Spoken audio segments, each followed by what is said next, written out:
Hey friend, and welcome back to the Bridget Marie Energy Design channel. I'm Bridget. If you're a returning subscriber, thanks so much for coming back and checking out this video. And if you're new here, I would love it if you would stick around, subscribe, and check out our other videos.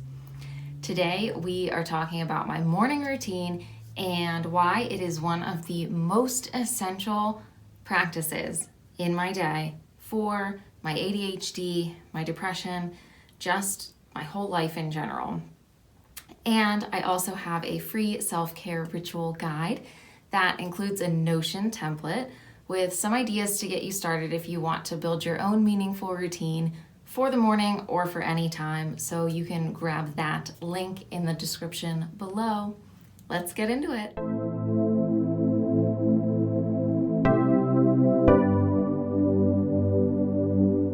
Mornings are really rough for me. It's super hard for me to get out of bed. I wake up exhausted no matter what, even after being in there for 9 hours. Is it the ADHD, depression, anxiety, chronic pain, fatigue, life stress, all of the above, something else? I don't know, who knows? But all I know is that it's really hard for me to drag myself out of bed in the morning, and it's really hard to get going to a place where I feel like I'm actually able to start my day after that. Years ago, when I was in a heavier depression, I would stay in bed for most of the morning or even longer. And I know that that is not a version of myself that I really want to go back to, which is why I am extra grateful for my morning routine. Let's go back in the past to where I started really building this morning routine, because I definitely didn't always have one.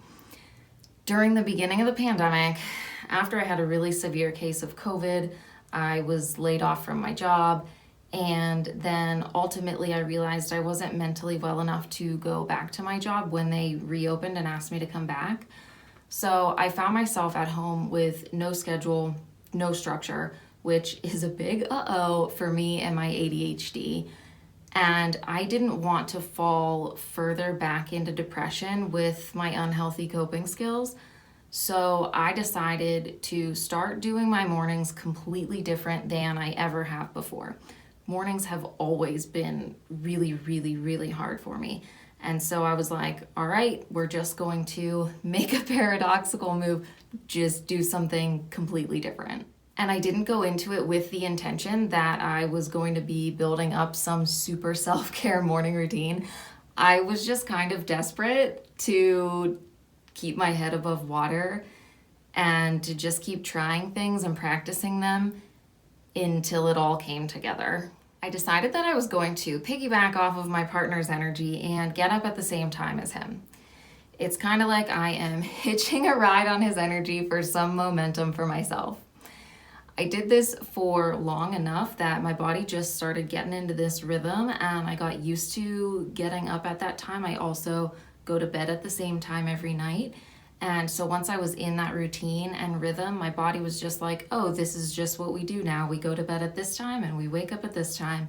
And I even do it on the weekends now without his alarm. He sleeps in, but I'm like, all right, we're up, we're ready to go. So it just took some practice and some time of doing that for my body to get into this regular rhythm where it's nice to be able to kind of like use his energy to propel me forward. But on the weekends, I'm like, I don't need it. I'm ready to go on my own, which is really cool. Our cats are also really helpful for motivating me to get up.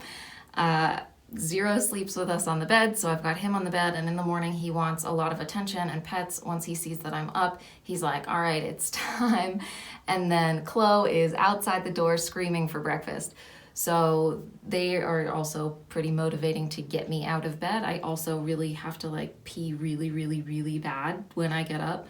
So those things combined are like, okay, I can drag myself out of this bed at least to take care of those things. But staying upright and awake and not going back to bed all morning, all my brain can consider is how completely exhausted I am, how tired I feel. All I want to do is get back in that bed. But I also have let myself experiment with this enough. I've tried sleeping in. I have tried going back to bed, going back to sleep, and none of it ever feels good. Okay, I will say, like, there are some general exceptions. Last Saturday, I went back to bed after I did my full morning routine. I gave myself that permission. So yes, there are always exceptions to the rule, but as just like a general rule in practice, I've found that most times if I try to sleep in, if I try to just go back to bed, I end up not feeling well. I feel worse. And then I have to also repeat the process of trying to get myself out of bed again, which is it's just like, it's hard work and I don't want to do any more hard work. I'm done doing hard work.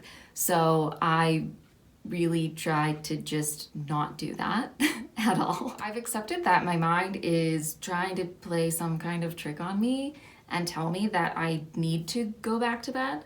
But from all of this experimentation and practice, I found that what I actually need is a really slow, gentle start to my day. And that was really hard for me to accept for a really long time because of capitalism, because of urgency, because of hustle, grind culture, all of the things. I've been conditioned to feel like I have to wake up and go, go, go, go, go, go, go. And not only just like wake up and go, but like wake up super early and go. And that's just not the case. It's not a healthy way to be. And it certainly does not work out for me. Maybe that works out for you, but I would go ahead and read Rest is Resistance by Trisha Hersey, and then maybe rethink all of that. So anyway, just getting up and going doesn't work for me. Going slow and gently easing into the day allows me to be more present for the rest of my day and to show up and do things with more intention and to actually enjoy the things that I am choosing to do. That's what my morning routine is for, to get me through that hump of time where my brain plays tricks and I go from I'm too tired to exist, must go back to bed immediately and forever, to, oh, okay, yeah, I can handle this day. It's like a complete fucking shift from when I wake up, this whole chunk of time that's my morning routine, to when I get to the end of it, and I'm like, oh, yeah, all I needed to do was just like get through all of that, and now I'm totally ready. I can definitely do this. Let's go. It's great. Here's a rundown of what my morning routine looks like after about 3 years of practicing it. I also hate to put time constraints on anything, but I have practiced this so much and I've collected a lot of data over the past 3 years, and I've noticed that these are just the times of how things generally have worked out. So I wake up around 7:15, and then after slowly getting out of bed, doing all my bathroom stuff, feeding the cats, that takes me to around 8 a.m. And at that point, I make my cycle syncing smoothie, which I make with ingredients based on what phase of my menstrual cycle I'm in. And then after that, I sit down to journal and I have my smoothie while I'm journaling. My journaling practice is I set a 20-minute timer. So that is the one thing that I do have like strictly timed. I like to just set that 20-minute timer. I brain dump, free write, scribble all over loose leaf paper. When I'm done, I shred it up, like tear it up with my hands. But once that 20-minute timer goes off, I know that I'm done. And then after that, I start my gratitude and joy journal entry for the day. And you can check out the video that I made on that if you want to see more of that process, how I do that, and grab the template for it as well. After my journaling, I choose a meditation, usually on Insight Timer. And lately I've been falling asleep to every single one, which I will say I still deem that a successful meditation practice because maybe that's just what I needed in the moment. And today I actually tried something a little new. I did a vocal toning meditation, so I knew that that was not going to allow me to fall asleep because it was a very active practice of using my voice. So I also like to experiment and try new and different kinds of meditations and things like that as well. All of that brings me to around 9 a.m. when I go upstairs to finish getting ready for the day. I put in my contacts, put on any makeup if I feel like wearing it, do my hair, get dressed. I also eat breakfast and I make my spelled tea for the day, which is something that I just pour intentions into my tea. And those intentions or affirmations, I choose those during my Monday Hour 1 weekly planning process at the start of the week, which I also have a video on if you want to check that out too. And that's just a nice way to carry that intention that I've chosen for the week throughout me day to day, and I can integrate it into my morning practice and really feel like I'm starting the day out with keeping that intention in mind. A lot of the time when I'm journaling, I am amazed and annoyed and writing about how tired I am and how hard mornings are, like almost every single time. And also how grateful I am for this practice because it allows me to dump all of those thoughts out of my brain and to scribble exactly how I'm feeling, to be able to get it out of me and my body and to process it through the movement of writing, just getting it out. It allows me to show up for the rest of my day feeling more fresh and ready to go. Like now that I've gotten all of that out of me, I'm not carrying it with me throughout the rest of my day. So then I'm ready to do whatever else it is that I need or want to do. I'm also really grateful for this practice because if I didn't do it, I would be trying to rush myself into being productive from as soon as I get up. And I would inevitably feel even more tired, even more burnout, less able to do the things that I want and need to do. I would feel more annoyed. I would do things with way less intention, give myself less grace, compassion, and understanding. And if I'm being honest, I would do the same with everybody else around me as well, which sucks. I would feel less satisfied with my life and feel more frustrated. And if there are any other manifesting generators out there, you know exactly what I mean with how just living your life when it feels frustrated and you're not satisfied, that sucks so much. Let's not do it. And I also know that I would feel this way because I did feel this way for most of my life.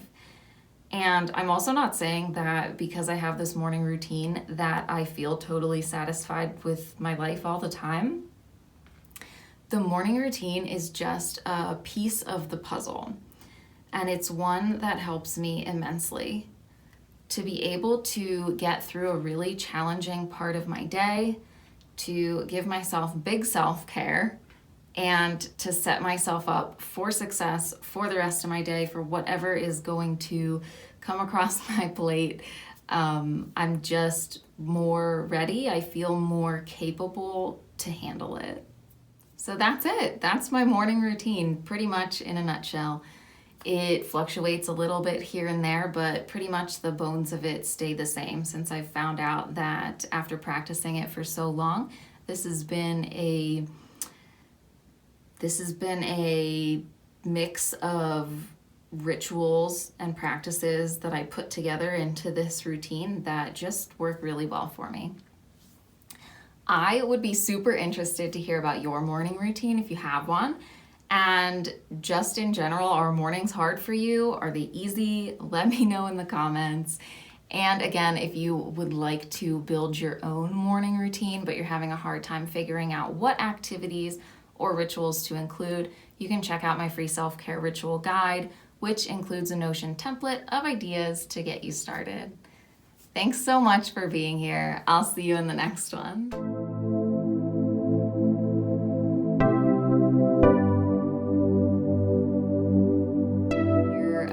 your moon, bleh,